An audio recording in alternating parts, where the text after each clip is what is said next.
Shark tank India season 2 के episode number 2 में जो अगला ब्रांड आया हुआ था वो था वेरी मच इंडियन। ये एक साड़ी का ब्रांड था। ये पैठनी साड़ी बेचा करते हैं मार्केट में।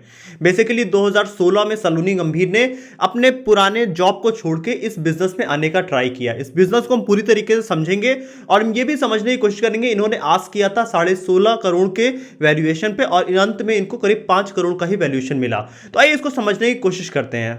बेसिकली सलोनी गंभीर अपने वेरी मच इंडियन ब्रांड के साथ एक नए कैटेगरी को इंट्रोड्यूस करने की कोशिश कर रही हैं, जो कि पहले काफी ज्यादा फेमस थी। पैठनी साड़ी, जिस तरह से बनारसी साड़ी काफी फेमस हुआ करती है, उसी तरीके से किसी जमाने में ये साड़ियां भी काफी फेमस हुआ करती थी।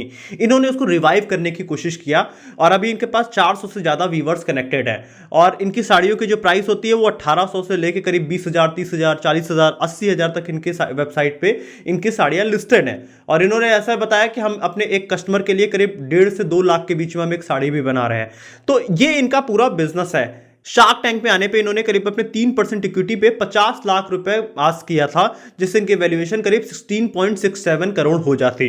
तो दोस्तों सबसे पहले हम ये समझते हैं, ये फाउंडर का बॉडी लैंग्वेज काफी ज्यादा बेटर था, क्योंकि जब ये आई तो इन्होंने अपने पूरे बिजनेस को अच्छे से इंट्रोड्यूस किया।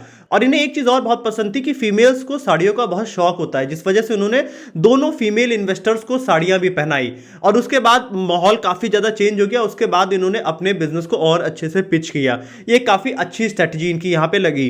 लेकिन अगर हम अब इस बिजनेस को समझने की कोशिश करें तो इंडिया में जो हाथ से सिलाई करके जो साड़ियां बनती हैं उसकी बेसिकली कॉस्टिंग बहुत ज्यादा हो जाया करती है। इसी वजह से जो इंडिया में जो सालों से वीवर्स कम्युनिटी थी वो अब इतने डाउनफॉल की तरफ है, क्योंकि हाथ से बनी हुई साड़ियां महंगी होती हैं, जिस वजह से मशीन मेड साड़ियां लोग यूज किया करते हैं और इसीलिए इंडिया की वीवर कम्युनिटी आज की डेट में डूबती जा रही है। असली सच तो यही है। लेकिन ये इन चीजों को फिर से रिवाइव करना चाहती हैं और फाउंडर को भी ये पता है कि अगर इसको रिवाइव करना है तो इसमें काफी ज्यादा मार्केटिंग और सोशल मीडिया मार्केटिंग की जरूरत पड़ेगी।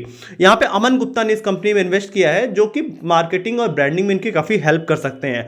तो यहां पे अनुपम ने एक और बात बोली थी कि कैटेगरी मार्केटिंग करनी पड़ेगी इस ब्रांड की। मतलब पैठनी साड़ी को मार्केट में पूरा अगर उठाया गया तो उसके ये करीब टॉप ब्रांड है, और अगर पैठनी साड़ी मार्केट में चलना शुरू हो जाती है तो ये उसके टॉप ब्रांड है, तो इन्हीं की साड़ियां सबसे ज्यादा बिका करेगी। यही अनुपम का वहां पे कहना था। इनको कंटेंट क्रिएशन के आसपास अपना मार्केटिंग करनी होगी। जैसे कि अगर आप शादियों में देखेंगे तो बनारसी साड़ियों का बहुत चलन है। एटलीस्ट 1-2 साड़ी तो लोग बनारसी जरूर लिया करते हैं। इनको अपने आप को उसी तरीके से पिच करना है कि शादियों में भी लोग एटलीस्ट 1-2 पैठनी साड़ी जरूर लें, जिसके लिए इन्हें काफी सारा कंटेंट क्रिएशन करना पड़ेगा, बहुत से वीडियोस बनाने पड़ेंगे, बहुत से पैठनी साड़ी से रिलेटेड ब्लॉग्स, इन्फ्लुएंसर को कनेक्ट करके उनसे वीडियो बनवाने पड़ेंगे। तब जाके ये इंडियन मार्केट में, जेनजी मार्केट में जिसको एक बोला गया, जेनजी वो होते हैं जो कि साल 2002 के बाद पैदा हुए हैं। तो अगर उनको साड़ियां बेचनी है तो इनको कंटेंट क्रिएशन करना पड़ेगा। इस बिजनेस की जो सबसे बड़ी प्रॉब्लम है एक बार हम उसको समझते हैं। अगर हम इनकी सेल देखें तो साल 2018-19 में इन्होंने 17 लाख सेल किया, फिर 20 लाख, फिर 65 लाख, अभी 1.5 करोड़ की सेल की है और प्रोजेक्टेड है इस 2023 के अंत तक इनका करीब 2 करोड़ का सेल। लेकिन ये टोटल अगर हम इनका सेल देख लें तो इन्होंने करीब 2.52 करोड़ की सेल अभी तक किया हुआ है और इनका टोटल पैट है, मतलब प्रॉफिट आफ्टर टैक्स, वो है 38 लाख रुपए का। तो यहां पे इनका प्रॉफिट काफी कम है। यही पेन पॉइंट है इस बिजनेस की, क्योंकि जब वीवर्स हाथ से बुनेगा तो वो कपड़ा महंगा हो जाएगा ओवरऑल।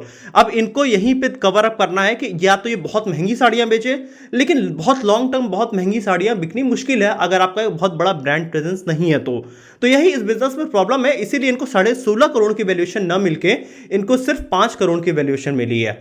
अगर इन्हें लॉन्ग टर्म में ग्रो करना है तो इनको प्राइसिंग भी मेंटेन करनी पड़ेगी और दूसरी तौर पे इनको हर इंडियन को शादियों से इस ब्रांड को रिलेट करना होगा, ताकि लोग शादियों में पहने, लोग पार्टीज में पहने, लोग अलग अलग फंक्शन में। जब पैठनी साड़ी का अगर ट्रेंड आ जाएगा मार्केट में तो इस ब्रांड को काफी अच्छे से रिवाइव किया जा सकता है। तो मेरे हिसाब से लॉन्ग टर्म में इस ब्रांड को ग्रो करना मुश्किल है, क्योंकि हैंड वीविंग इंडिया में बहुत ही पेन पॉइंट आज के डेट में है। इसीलिए इंडिया की वीवर कम्युनिटी बहुत ही मुश्किल समय से गुजर रही है।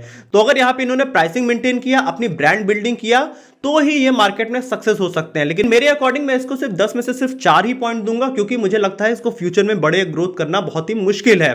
तो आप कमेंट ऑप्शन में अपना ओपिनियन लिख के बताइए कि आपको ये ब्रांड कैसा लगा और फ्यूचर में क्या इसके एस्पेक्ट हैं ग्रो करने के। एक्चुअली मैं बनारस से बिलोंग करता हूं तो मुझे साड़ियों के मार्केट के भी बारे में पता है। यहां पे हजारों वीवर्स हैं जो कि साड़ियों का काम पिछले कई 100 सालों से कर रहे हैं और वो सब अभी काफी मुश्किल दौर से गुजर रहे हैं, क्योंकि हैंड वीविंग महंगी है और यही प्रॉब्लम इस मार्केट में अक्सर आपको देखने को मिलेगी।